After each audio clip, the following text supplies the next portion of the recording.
Nigerian Army spokesman declared that Nigerian military is conducting sweeping operation against IPOB and ESN, Eastern Security Network, in the southeast. My question is, so all these things that have been happening in the north, Plateau State, Benue State, Nasarawa State, Kaduna State, they don't see them as security challenge in the country. Southeast has been peaceful. There is nothing like terrorism in Southeast. What we have in the Southeast is just ordinary crime that is committed in any other part of the country.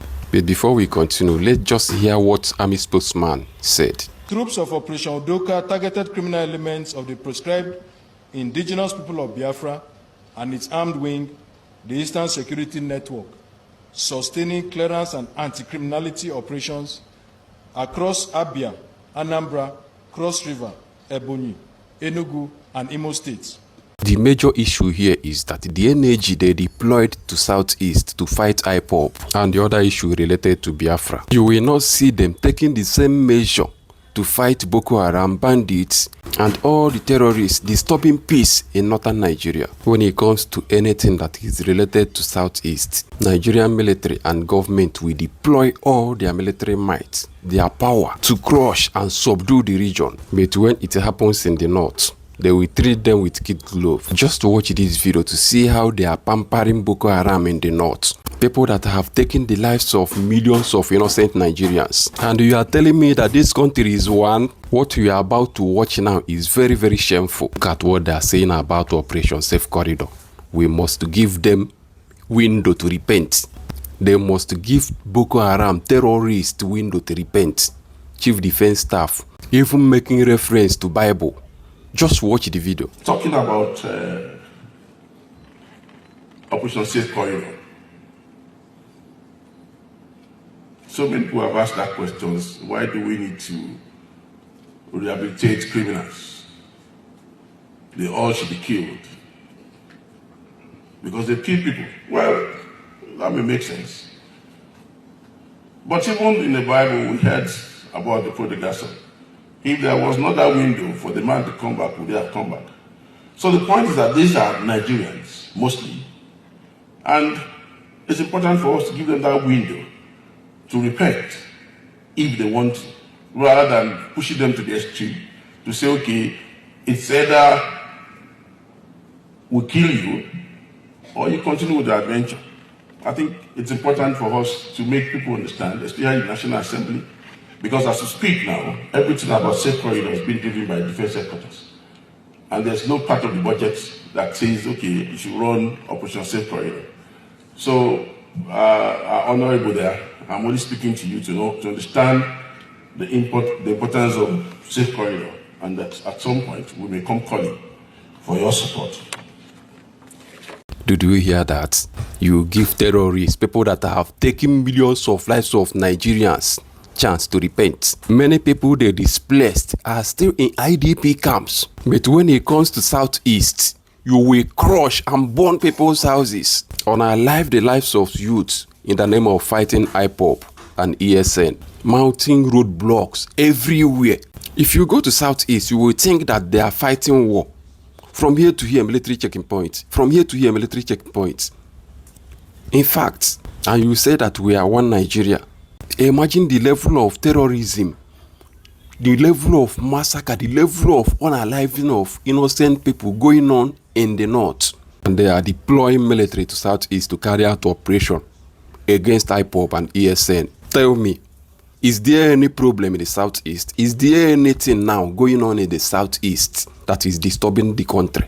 What is happening in the Southeast is just an ordinary crime that is happening everywhere in the country. In fact, just watch this video I'm about to play now to see the level of injustice, the level of hate against the Igbos and Southeast region. Just watch the similar video to see how they are treating Boko Haram. In the laws of war, at the end of the day, the Boko Haram fighters are still considered as Nigerians.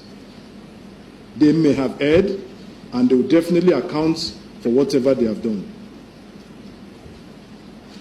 Are we saying, on account of the fact that they are Nigerians, if we have the opportunity to rehabilitate them, we should not?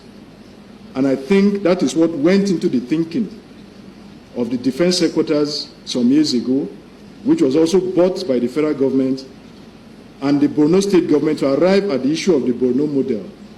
So we take your observations seriously, and I can assure you that that review will be done, and you will hear our new operational directives for Operation Safe Corridor. Thank you. This is unbelievable. This is unbelievable. Nnamdi Kanu is in prison today because he wants justice for his people. That is the reason why he's in prison. Because of this injustice. Imagine. Nigerian government is operating two different laws. And we have two different countries. One for North and the other one for Southeast. The Southeast are the ones being crushed, treated strictly. They are the ones that are seriously dealt with by Nigerian government. Then, the North are the Nigerians. The ones being treated with kid gloves. Imagine people that on our lives, the lives of millions of Nigerians are seen as citizens. Boko Haram are seen as citizens of Nigeria. Then you will ask yourself, why is it difficult to fight them? You can see Boko Haram are operating in the north freely, kidnapping people, committing all kinds of atrocities against innocent Nigerians, burning people's houses. At the end of the day, they will go scot-free. Even if they send soldiers to go and fight them, they will not be fully equipped to be able to crush them. But when it comes to Southeast, oh my God, come and see hell. They will unleash on innocent people in the Southeast. Communities, they will bomb the houses, they will unalive youths. In fact, the power they will showcase in the Southeast will be unbelievable. You will think that they are fighting war. Go to Southeast now. From here to here, military checkpoints. From here to here, military checkpoints. In fact, I don't know what is happening in this country. Is it like this country will continue forever? Is it like this Nigeria will continue forever? Just before Easter, when Christian worshippers came out to observe Palm Sunday in Plateau State, terrorists invaded them, unalived thousands of lives. Did anything happen afterward? No. They go to several communities in the north, sacking the villagers. But we will not see strong military operation sweeping these people out. But come to Southeast, you will see hellfire. The kind of strength they will showcase in the Southeast, you will ask yourself, is Southeast fighting civil war, another civil war?